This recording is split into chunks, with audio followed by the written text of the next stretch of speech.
And when I've had a tough night and I was broken emotionally but never showed it, was one of the great lessons of my life. Detail is born out of your insecurities, fear of not being good enough. I realised my dream, the power of one's insecurities.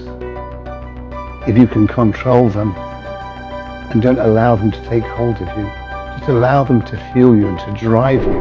But I'm being judged by people who have less knowledge than me, and that's what gave me the courage to retire. I grew emotionally because cooking became an addiction. But every time now when I'm sad or upset, or I turn to nature. I left the kitchen at 33, age 17. Success, if you're going to measure it by Michelin stars or money, is born out of luck. See, I believe in one thing, and even to this day, I believe in it. Struggle. Bravo. In a world that praises hustle, perfection, and pushing through the pressure, few embody that intensity quite like Marco-Pierre White. The youngest chef to earn 3 Michelin stars, a culinary legend, and a man who has redefined what it means to succeed in the heat of the kitchen. But behind the fame, the fire, and the ferocity was a man wrestling with stress, insecurities, and the weight of suppressed emotions.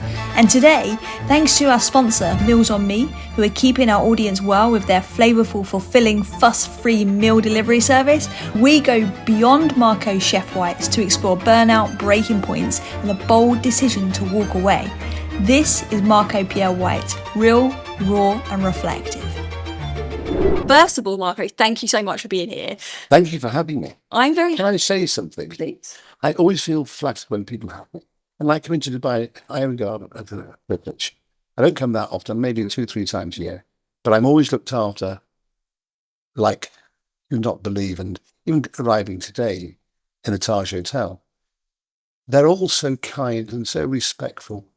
And you don't see that in many countries in the world. You go to India, you get it. You go to Saudi, you get it. You go to Abu Dhabi, you get it. But you go to other countries and you're just a normal punter. And there's nothing wrong in being that. But they make everyone feel special here. They've got hospitality down to a T, and they care. They care about people. And especially in the airport. Really care in the airport. You see the difference. You fly into London, wow. It's like going to Selby Cattle Market. You fly here, you're looked after. They can see I've torn my tendon, and they keep on asking if I need any assistance. I said, no, it's fine. It's amazing, isn't it? They see the human in that detail, that awareness, that empathy, Yeah. that compassion. And so, you know, it's very special. And then every time there's all these big cranes building more buildings, but you can see why. Yep. You can't blame people leaving England to come and live here. This is it, exactly. What's amazing is that a lot of people that come here find it quite stressful. They find it's like this hustle bustle, but there's this energy that is created where it doesn't end up being as stressful. Typically entrepreneurs, Really? Typically business owners, because they're under it, right? There's a big machine behind your experience that's happening. And I think it's a beautiful thing, but what... See, it's one of the very few countries in the world I've never felt stress is Dubai. Really? I had a conversation about that earlier on. Yeah. And I said, I never feel stress. Well, this is what I want to talk to you about today. Stress. High blood pressure. Yeah, okay. Do you want to start there? Yeah, wherever you want to go. Come on, tell me. Tell me, what role has stress played in your life? As I've said many times in my life, and when I'm asked a question, what advice would you give a young chef? I always say the same thing. Teach yourself to be able to absorb pressure. Once you can absorb pressure, then you can be consistent, then you can cook, and then you can hold a station. What does it mean to absorb pressure and You stress? have to teach yourself to be able to absorb it. So therefore you don't feel it. It's just part of the job. Let the adrenaline take over. Push, run. Interesting, because this is like the theme right now, right? Across this region, across multiple regions, is that hustle, go, go, go. Where's the line? But the reality is, look, I went to work at the Hotel St. George in Harrogate as a boy of 16 in 1978. And you talk about hard environments and a hard world. That was a hard world. Because if you think of working class England in the 70s, that was really hard. And everybody within that kitchen came from a council estate. It was blue collar. Today, you walk into a kitchen, there's very few people from a council estate, and it's no longer blue collar, it's white collar. Interesting. What's the difference in mindset that you've seen with that transition? When I was a boy, and you came from that working class world, that working class world was a tough world. It was a hard world. So therefore, when I walked into the kitchens of the Hotel St. George, I knew how to run. I knew how to push. Because when I was 13, my father made me go to work. And so every morning I started to work at 5 o'clock in the morning until 8:45 doing the milk round, 6 days a week for £5 a week. And I had to run to get the job finished before school. And so therefore my father was of that world where you left school at 30 and went to work. Yeah. He didn't really understand me going to school for another 3 years. And the truth is, there was no point in me going to school for another 3 years because I wasn't very academic. And so therefore I've always worked with my hands. So when I went to the George, at 6 o'clock on that first evening, the 20th of March 1978, my chef de partie said to me, he said, Marco, the first thing you have to learn about service is service is service. I said, what does that mean, Michael? It's when the chef screams and shouts, you run. When he throws something at you, you run. When he swears at you, you say, oui, chef. You don't even question him, just do it. And then he said to me, but remember one thing, Marco, service is service. It's not personal. We're there to do a job, and our job is to serve hot food. And we served hot food. How many times do you go to a restaurant today and you get hot food? It's tepid at best.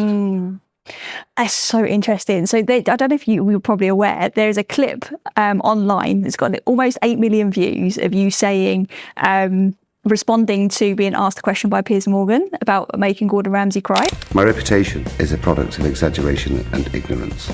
Did I shout? Yes. Did I scream? At times. Service is service, and in service, chefs shout. This is Gordon. He remains the only human being, as far as I'm aware, who's ever made Gordon Ramsay cry. No, I didn't make Gordon Ramsay cry. He made himself cry. That was his choice to cry. Because interestingly, I think he said something very profound, which was he chose to cry. He chose to cry. What do you mean by that? He chose. People make themselves cry.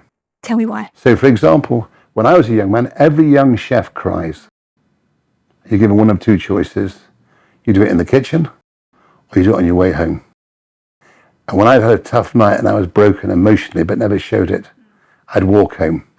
When I had a good night, I'd get the bus home. Interesting. Never, ever. Emotions are for the bedroom. They're not for the kitchen. Okay. Just stay focused on the work at hand. That's it. Stay focused. Stay disciplined. But you have to be able to absorb pressure.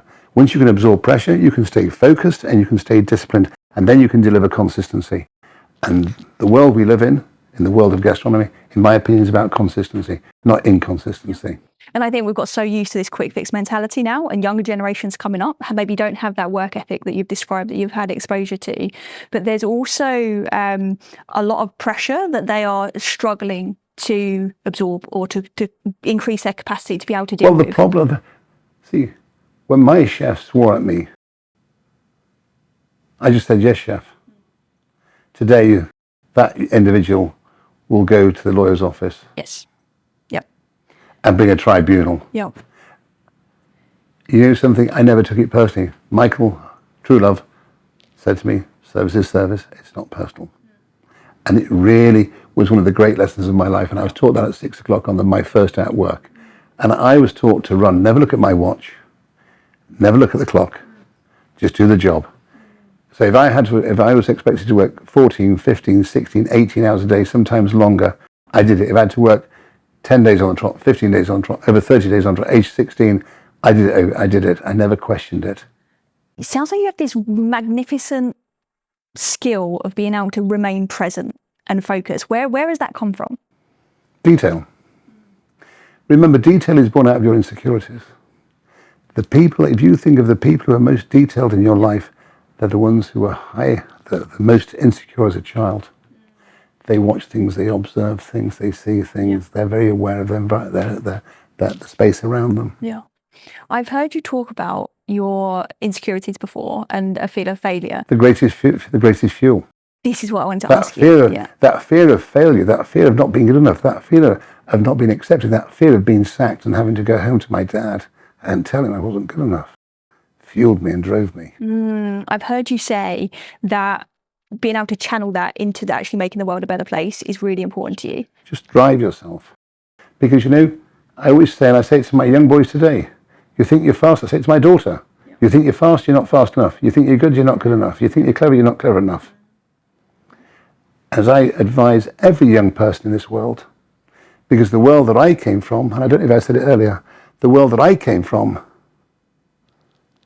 chefs, their abilities were greater than their ambitions, because we weren't allowed to be ambitious. We came from the most humble side of society. We were working class, we did our job, we were blue collar. Today, if I look in most kitchens, their ambitions are greater than their abilities. Yeah. Yeah, that's and as my dear mother used to say, a tree without roots is a piece of wood. Tell me more about what that means to you. Well, think about it. You have to have roots. You have to grow. If you don't grow, you don't have roots.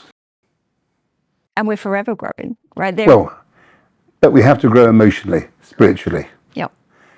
And you know, I just look at the world that I came from. It's not the same world anymore. And, you know, lots of things have changed. But, you know, it doesn't have the romance it had. The world that I was born into was the most romantic world. And you did what you did for love.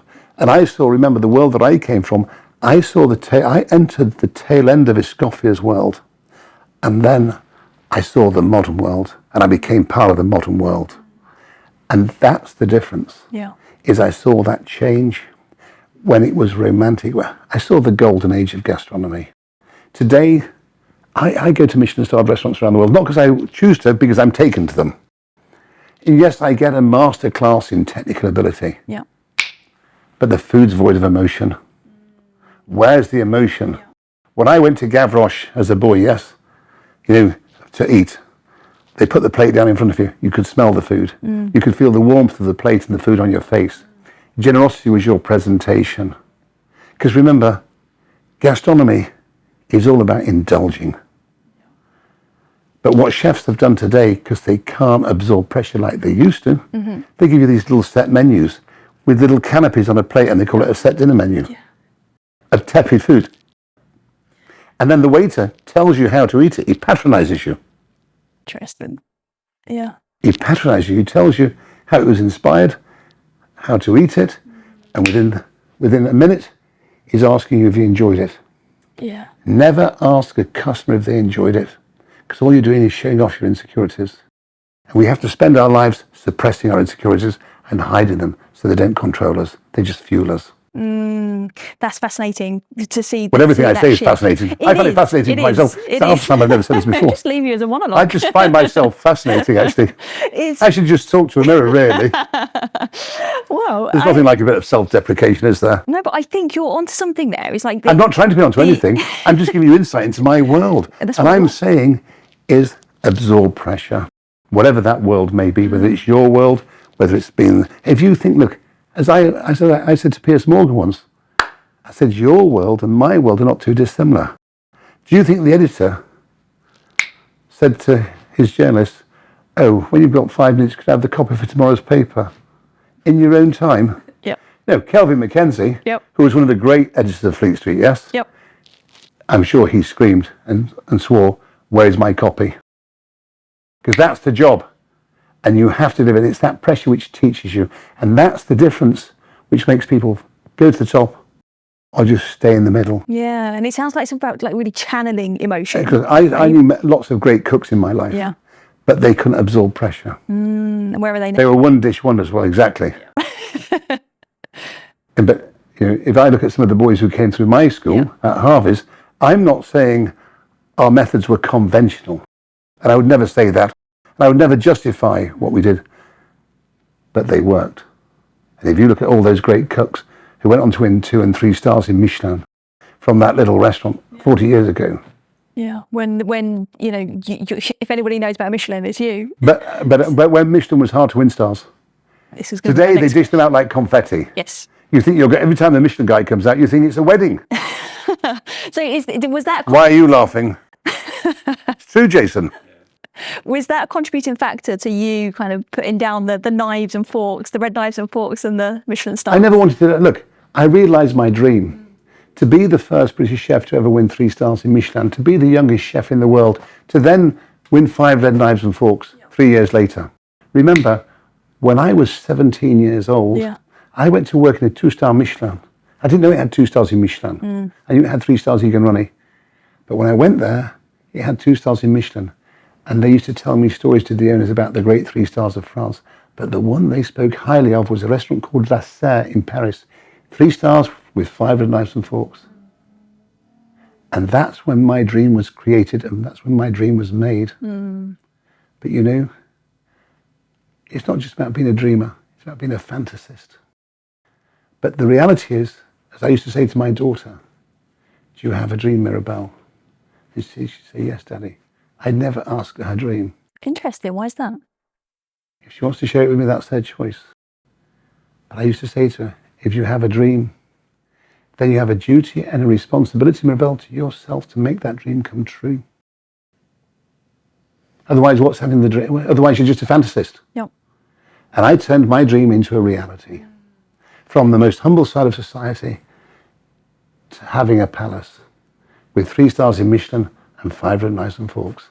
The only restaurant in Britain to ever achieve it. It's incredible. No, but that shows you the power of one's insecurities. If you can control them and don't allow them to take hold of you, just allow them to fuel you and to drive you. What did that look like specifically for you? You've mentioned like taking a walk on the bad days. Was there anything Let's go back else to the question because I'm digressing. So therefore, you realise your dream. And let me tell you, winning 3 stars is without question the sexiest journey in the world, especially in those days. Because when I was a boy, remember, who were the boys who dominated? Albert, Michel Roux, both 3 stars in Michelin. The great Nicolas Denis, 2 stars. Raymond Blanc, 2 stars. Pierre Kaufmann, 2 stars. And in the 1990 Guide, I'd worked for all of those men. In the 1990 Guide, I joined them. Okay, I was a junior with 2 stars and 3 little black knives and forks. And so therefore, to be a product of that world, to be touched by those individuals, have cooked in their shadows and followed their footsteps, that was the most romantic world. Today, it's not romantic. Yep. So therefore, then I win my 3 stars. Then I get my 500 knives and forks. And then I look over my shoulder. Yep. I go through the filing cabinets of my mind and look at my past and think how the world has changed. Some people are no longer with us. Yep. Some people have walked away from the trade. But the people who are coming to be interviewed by you for a job, they're not cut from the same cloth.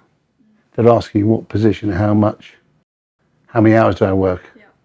You just think, this is not my world. Where's the emotion and the passion? I never came from this world. Yeah. And you know something my dad told me when I was 16? He said, never, ever, ever, when you go for an interview, ask position, how many hours, and how much you're going to earn. And I used to always sit there, hoping to get the job. And one day I went to La Tante Claire, where I dreamt of working with the great Pierre Kaufmann. And he interviewed me. And he said to me at the end, I have no position in my kitchen. I'd heard that he didn't employ the English, not because he didn't like them, because his English wasn't that strong. Okay. So I said to him, then I'll work for nothing. And I couldn't afford to work for nothing. And I did almost a month. And on a Friday night he said, Marco, can I have 2 minutes with you? I said, yes, chef. He said, I'd like to put you on the payroll. So sometimes you have to make an investment emotionally. Sometimes you have to take risks, deny yourself, make sacrifice. But going back to why did I retire, that was the question you asked me. So winning 3 stars was exciting. Retaining them is boring. It's systematic. And people talk about the pressure of 3 stars. Well, if you're in the kitchen, there's no pressure. Because by the time you've won your 3 stars, you've got this massive infrastructure. It's conveyor belt cuisine. Okay. You're just churning it out. Yeah. It's like Marco's greatest hits. That's what they're coming for. Boring. And so then I said to myself, because I always questioned myself as a young man, I felt that I had 3 options. Option 1 was continue to do what I'm doing. 100 hours a week, 6 days a week. I've got my status. I've got my income. Option 2 live a lie. Pretend I cook when I don't cook. My name's above the door, but I'm not in the kitchen. I'm continuing to charge high prices. Seems to be the standard these days. And number three, pluck up the courage. Tell Michelin you're retiring. Give back your stars. Yeah. Let go of your status and your income. And step into that world you don't understand. So one day, it's a Sunday morning, I'm salmon fishing on the river Test at Testwood Pool. And I hook into a female salmon. I walk her out the pool, I land her, I unhook her, and release her. I sit down, whenever you land the salmon, you always rest the pool. I sit down, I light a Marlborough. I have a little thought. And this thought comes into my mind that I'm being judged by people who have less knowledge than me. So therefore, what are those stars worth if they have less knowledge than me and less understanding of food and the knowledge of food and the creation of food? I'm being judged by 30-year-olds. Yeah. And that's what gave me the courage to retire and to let go of status and walk away and accept the next day you're unemployed. And so therefore, when I leave, I'm lost. Because for 22 years I've been institutionalized. Wow. Yes, I'm confident within my world, but I'm not confident within the outside world. How was that transition? So therefore what I did was, I did exactly the same as what I'd done years previously when my mother died. My mother died when I was 6. I turned to nature.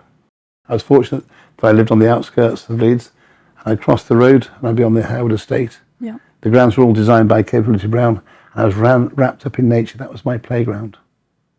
So Mother Nature became my surrogate mother. Wow. But as a young boy, I had dreams of fishing, of deer stalking, of shooting. And so what I did was, I went back to the countryside, exactly what I did when I was 6, and I did all the things I dreamt of doing because I could afford them. But what I did was that at the same time, I grew emotionally, because cooking became an addiction, no different to any other addiction. And when that addiction takes hold, there's no emotional growth. You're suppressed. So the truth is, I left the kitchen at 33, age 17. And I had to go out there for 5 years and grow and do all the things I dreamt of doing. And that's what I did. Wow, that's such an inspiring story. And the fact that you've gone all full circle back to Mother Nature, essentially, for that emotional growth is fascinating. So we talk a lot about nature. But every time now when I'm sad or upset, I turn to nature. Nature will always answer your questions. Yeah. She's bigger than your problem. Yeah. We can learn a lot from nature as well. She's the greatest teacher. Yeah. What have you learned the most then in this emotional growth that you've experienced?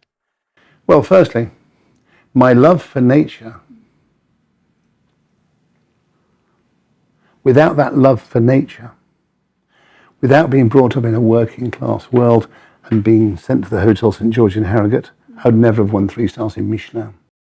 But there's stories along the way, defining moments which also assisted. Yeah.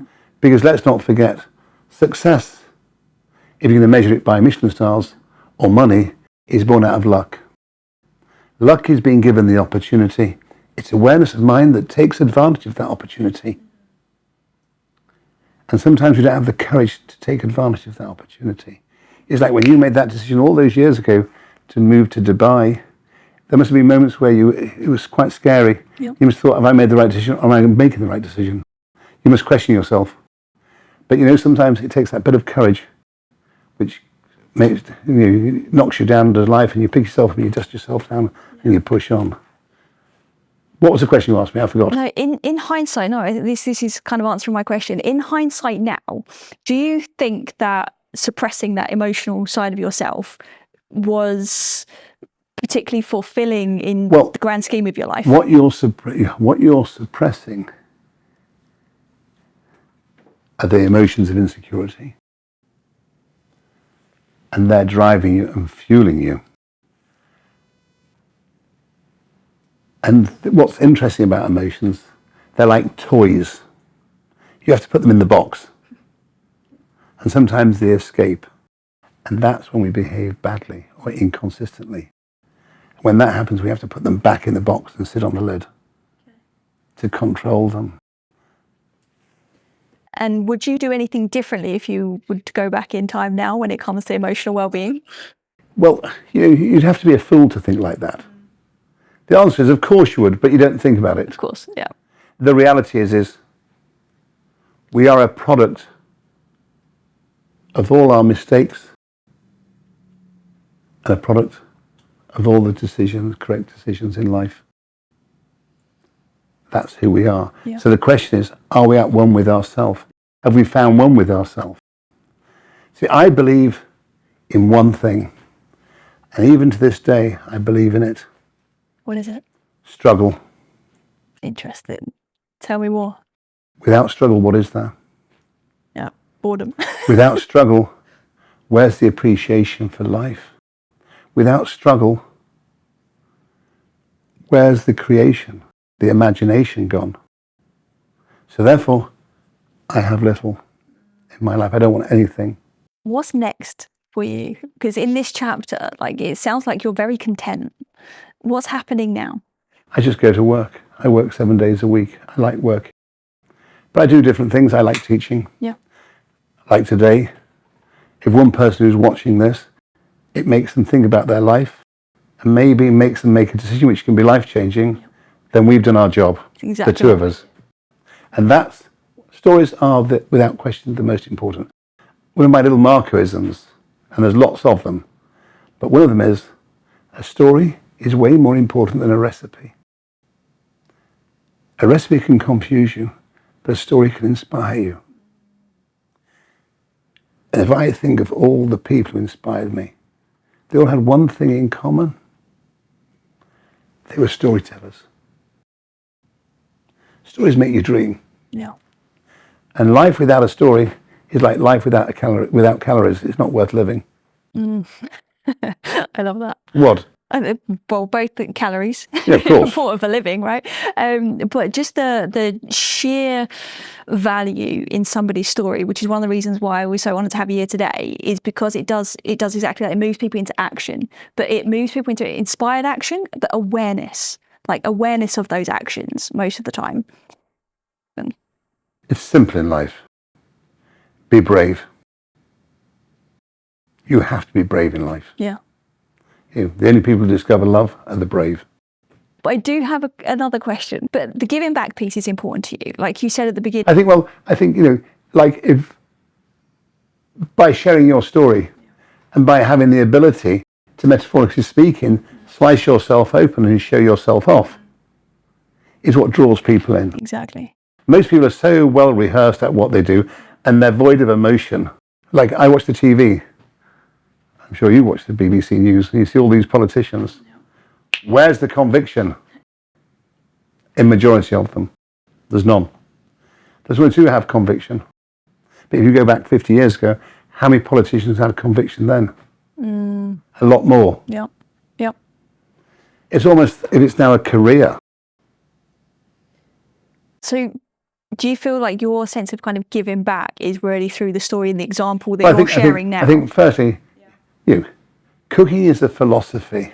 It's not a recipe, unless it's pastry, and then it's chemistry. By the way, that's just another little Marco-ism, but that's I slip into them. They're funny, aren't they? As I said, what was the one I said the other day? Because things come to me in the most bizarre place when I'm on the riverbank or when I'm in the countryside. Thoughts come to me and I work them out in my head. And the other week, if you're searching for perfection, then you must actually search for imperfection. Because when you can find the imperfection within something that you think is perfect, then you can create perfection. So you have to search for the imperfection. And sometimes the imperfection actually can make it rather beautiful. Like if you look at a tomato, it might not be perfectly round, or a peach, but the taste is fantastic. It's like sometimes, The only time you see ugliness in a person is when they're not nice. The only time you see ugliness in an apple is when it doesn't taste nice. This is true, yeah. It's authenticity. But it tastes delicious, authenticity. Life is all about authenticity. It's like, for example, going back to why did I retire from the stove? The easiest way to answer that question, actually, and I did it in a rather long-winded, strange and peculiar way. Do you like Elton John? Yes. Okay, bravo. Have you ever been to the Albert Hall? Yes. Okay, magnificent. Yes. It's exciting, isn't it? It is. So your dear husband has bought you tickets to watch Elton John live at the Albert Hall, yes? You go there, you've dressed up. Yep. It's exciting. You're watching the clock tick down, right or wrong. And then you sit down, the lights go down, the curtain opens, the spotlight hits the piano, Elton's beautiful piano, yes? Then out walks his number two to sing his songs and play his piano. Do you want your money back? Yeah, that's it. You're right. You're on point there, for sure. Right or wrong? Yeah, wrong, yeah. And I came from a world where a chef's place was behind the stove. Especially at that 2 and 3 star Michelin level. Yep. Because the people are paying a lot of money. And you know something? Some chefs will say, whether I'm there or not, it's as good. No, that's not true. It's you who makes it that little bit special. Your presence, your touch. When I still go into the kitchen today, and I'll do a service, and I know when I do a service, everyone runs, and everyone knows everything's much quicker, everything's more precise, because you have to be able to multitask within your brain. There's so much value and wisdom in what you've just shared there. I just be real. Yeah. My mother didn't bring me into this world to be a coward. And I've been condemned many times in life for being controversial. Yep. I've never been controversial. I've always stood up for what I believe in, and I've always put foundation behind my statements. I was brought up by the Jews when my mum died. And the Jews have a little saying, be a mensch. What is that? Be a man. Be brave. The people watching this are potentially stressed high performers in high pressure situations, and they are perhaps on the cusp of making a choice like you did to step away and follow whatever that new path is for them, but maybe they're on the fence. What do you say to them? See, you have to be brave in life. You have to believe in yourself. You have to have conviction in yourself. It's like I watch politicians now reading from pieces of paper in Parliament. Do you know why that is? Because they have no conviction. Yeah. When you saw politicians of the past, Yeah. they stand up and they say it because it's within them, Yeah. and they're releasing it. They've got conviction. So never trust a politician who reads from a piece of paper. Yeah. Boom. I love that. I love it. I hope that answers your question. I think it does in many ways. Thank you very much. Thank you so much. Have It's you been a enjoyed real it? pleasure. I've absolutely Thank you enjoyed very it. much. Thank you. You're all very kind. Quick one. As our long-term audience, you will know that our show has grown a lot over the years, and we're thrilled to share with you that we have our very first sponsor. But please don't worry, we're not going to suddenly bombard you with loads of ads. We just want to take a moment to say a big thank you to Meals on Me, who's not only sponsoring us, but they're also fueling us. Meals on Me is a food, meal prep and delivery service who understands that wellness isn't about shortcuts. It's about choosing better every single day. They keep it real with fresh, wholesome meals that fit into your life. For me, when I'm rushing through the day and pushing my limits, Meals on Me powers me on. And the best bit that I find is that there's so much variety and every meal tastes amazing, especially compared to others that we've used in the past. So good nutrition underpins our ability to cope with stress and perform at our highest levels. But it's often an area where most of our clients will struggle. So Meals on Me make it easy, effortless and enjoyable. So check them out today. A special link for you is in the show notes. Thank you to them and thank you to you.